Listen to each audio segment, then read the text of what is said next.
as I'm looking up about 4 feet. As I'm looking up about 4 feet in the air to see his head. Right.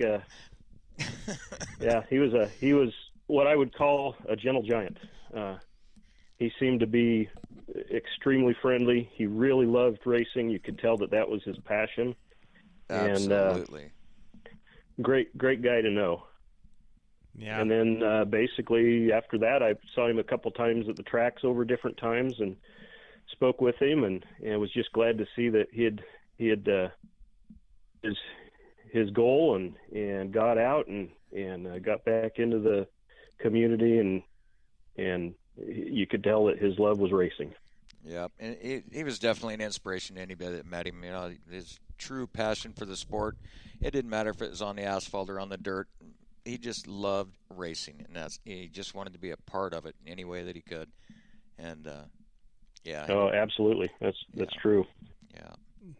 You know, and then you're sitting there and you're racing for Ed Hood at the time, correct? Yep. Yeah, I basically did my whole career with Ed, my father-in-law, and so we started in '87, which I think is I think it was maybe Kenny mentioned that was kind of the start of when he was starting to race for them, and then we went through about 1999, and so wow. got to see Russ at several different situations along that time. So it was good knowing Russ. Yeah, absolutely. And you're sitting there trying to steal secrets from him in his own shop. Yeah, I wasn't, but I could just see him. The wheels turning. It's like, well, what are you doing here? And I was just goo-goo. I was just goo-goo over race cars, so I was there for only one purpose, and that was to hang out. And right. But it was kind of funny as I thought about it later. It's like, yeah, I'm trying to steal something from you. Well, Russ was very protective of his cars, let's say, and his team too, and especially his team. That's what I meant by his cars. You bet. Oh yeah. Yeah, and he had that intimidating look. He took it seriously. Yeah, very serious. Yeah. Oh, yes, he did. I'm so glad I got to know Russ and work with him and build cars there at Junior's shop at JR Industries. And guys, the times are changing, but it's gonna suck going forward without Russ being a part of it at the track. Absolutely. Yep. Well, they're always we're always going, and people are always coming, and nature of the beast. Racing, the local racing is thankful for us, and there's the young kids coming up that are just going to be taking over and keeping it going. So, absolutely, including the kid of the son of that guest you have in here. Yeah, Brody, the wheel man there. Yeah, Brody's quite the wheel, isn't he? Yeah, you talk about stealing secrets and whatnot. I heard a story that he dropped by your shop. I'm wondering if he was sitting there thinking he was going to steal a secret or two from you. Well, it's kind of funny because now you think about it, as Ed and I were talking, he was kind of walking around snapping pictures and stuff. So with his phone, I kind of wonder maybe what they got. Yeah. Makes me wonder what you got in the shop now. It was good to see Ed and Brody last night. They stopped by the shop. We were just closing up, but it was good to see him come and hang out for a little bit. Really appreciated it. Most people, or a lot of people, probably don't know it, but Ed and I started out. We met each other in first grade, and I would like to think we've been great friends ever since then. And it's really fun to watch, your friends grow up, and maybe you don't have too much in common at certain points in your life, and then all of a sudden something in common brings you back together, and it's really cool to know Ed and know their family. So yeah, that's cool. Good deal. Well, Brian, we don't want to take too much time away. We know you're busy up there in the Drager Performance Shop, so we appreciate you taking a few minutes here to call in and remind, share your memories of Russ with us and the listeners out there.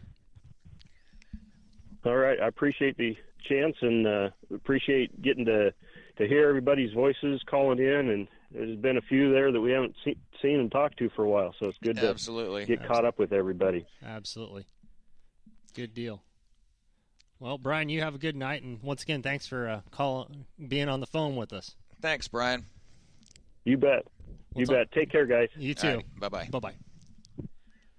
Well, there's a voice a lot of us haven't heard from in a while. Yeah, I haven't. It's been a while. I mean, quite a while. I'm seeing you going, as soon as the voice came on the air, I'm seeing you going, okay, I know that voice. Whose is it?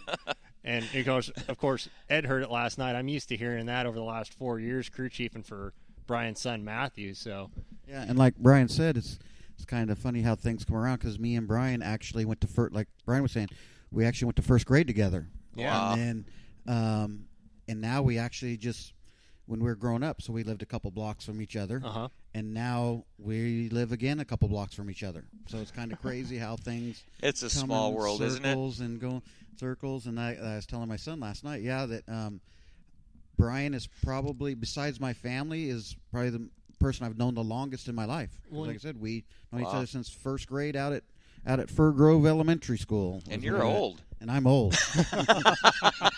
he's in the same bucket. He's in a younger bucket than you, so.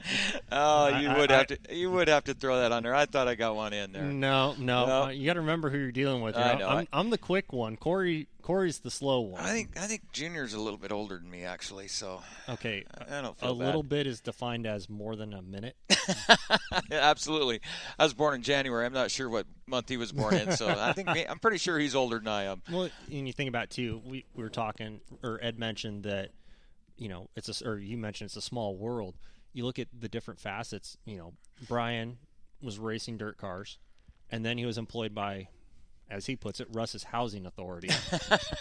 And then, of course, Ed's working at the same place. Same housing authority. Same housing authority. Yep. Working, and all three of them have a love and a passion for race cars. Yeah. I mean, That's what this whole show's about. it is a small world, and you just keep going around and around and around in circles. The thing that really like about Portland Speedway, Junior touched on it. There were roughly 4,000 people in the stands every weekend, every Friday night there at Portland Speedway. And when the people that owned the property wouldn't give Craig Armstrong an extended contract for the lease agreement on the track, he couldn't invest money into the track and put up new grandstands and stuff because they'd only give him a year at a time. Well, they ended up screwing themselves out of that whole deal. The landowners did, but it took 4,000 people plus all the participants. We're talking 5,000-6,000 people, and everybody just went their own way because they shut down Portland Speedway. And that was, for me, that was a really sad time, and it's really cool to see some of the guys that come down to Willamette Speedway now from Portland. Absolutely. There's a lot of them. Jody Tanner, just a lot of those guys. The Tanners used to run the Kronks, the right, Duties, right. all the guys that used to run up there. So it does come full circle. Here we are back somewhere else on the dirt this time instead of on the asphalt. But it's cool. The racing family is something special, and there's a lot to be said for that. And you mentioned Portland Speedway. I didn't know this until this last summer. My cousins grew up in the Portland Tigard area. We were talking. I'm like, hey, I'm going to be going to Banks to go racing. They're like, okay, cool. I haven't been to a race since Portland Speedway. I'm going time out. You guys went to Portland Speedway? And, my cousins, we've always been close growing up. I don't have any brothers or sisters, so they're the closest family that is my age to me. And we're sitting there talking. It's like, okay, racing is in my blood, kind of, in a roundabout way. I mean, it is. I think it was 99 or 2000, somewhere in there, that they took the asphalt up, and they ran the World of Outlaws. They ran a dirt track for a year and had the World of Outlaws there. But I think it was around 99, 2000 when Portland Speedway went away. And like I said, everybody just went their own directions. It was a sad day. It was. So tell you what, let's go to a quick commercial break real quick. Okay. And then we'll come back and wrap things up. And then we have one more caller to talk with. And we'll be back here live on Spreaker Radio with Northwest Dirt News in about 2 minutes. 2 and 2.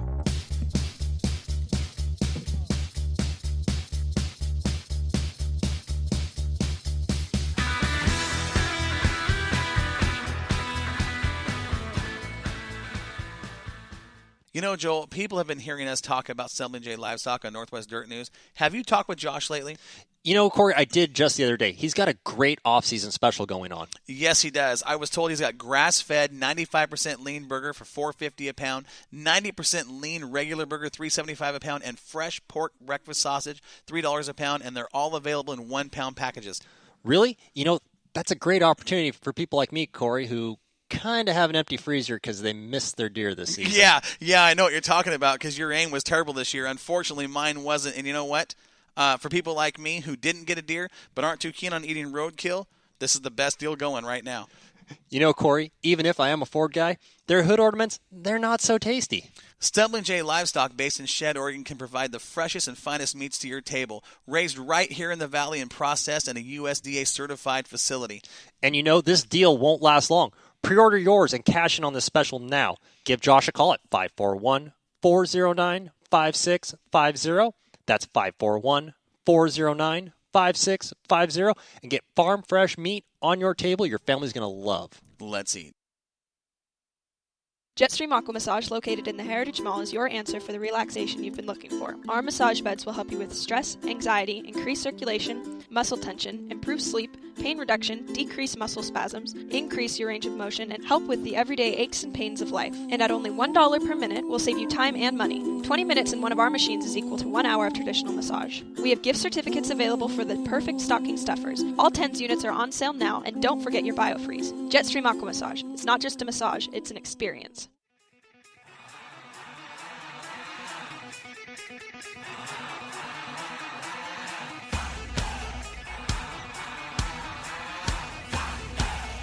Now, back to the Jetstream Aqua Massage Studio for more Northwest Dirt News live on Spreaker Radio.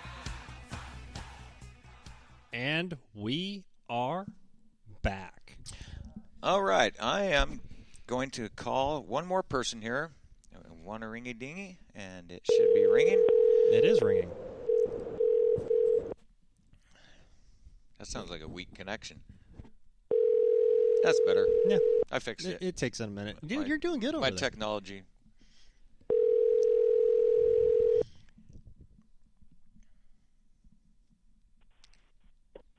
Hello. Hi, Cheryl. This is Warren with Northwest Dirt News. How you doing? Good. How are you? I'm good. You're live on the air. Just want to let you know. Oh, nice. Okay. Have you been listening to the show? No, I haven't. Unfortunately, I haven't. Oh, well, the whole show has been. Yes. The whole show has been regarding Russ, and people have been calling in with their stories, and it's been a really interesting evening so far. But we wanted to get you on the air. We wanted to get you on the air here to tell us maybe a little bit about what's going on in the future for a celebration of life or what have you that you can share with our listeners. Yes, I'd be glad to. I discussed with my grandmother earlier, and the rest of some of the closer family here in Fargo that will be planning it. We've agreed that May 20th, it's on a Saturday, we will be doing a celebration of life for Russell. Okay, May 20th. And that gives everybody enough time to plan for this event and enough notice to really be there. It's always on short notice when situations like this arise, so we want to make sure that we have enough time for everybody to be there. Yeah, well, that's very considerate, and that makes people like myself able to hopefully come back and go to that. And Ed's sitting across the table nodding that he would like to go, and I'm sure there'll be a large turnout. How old was Russ? Russell was 67, I believe. 67. At the time. Junior, if you're listening, I was right. You were wrong. Junior said he thought he was 64, and I was like, no, I think he was a little older than that. So 67, okay. And what tribe was it? Go ahead, Cheryl. I'm sorry. Oh, no. The factor of a celebration of life. Some people call it prayer services. Some call it other things. And honestly, with the way that Russell lived his lifestyle, it wouldn't be any other which way. And in that event, we'll actually be hosting it out at the Red River Valley, like the tracks out in West Fargo, North Dakota. So that's exactly where it'll be. So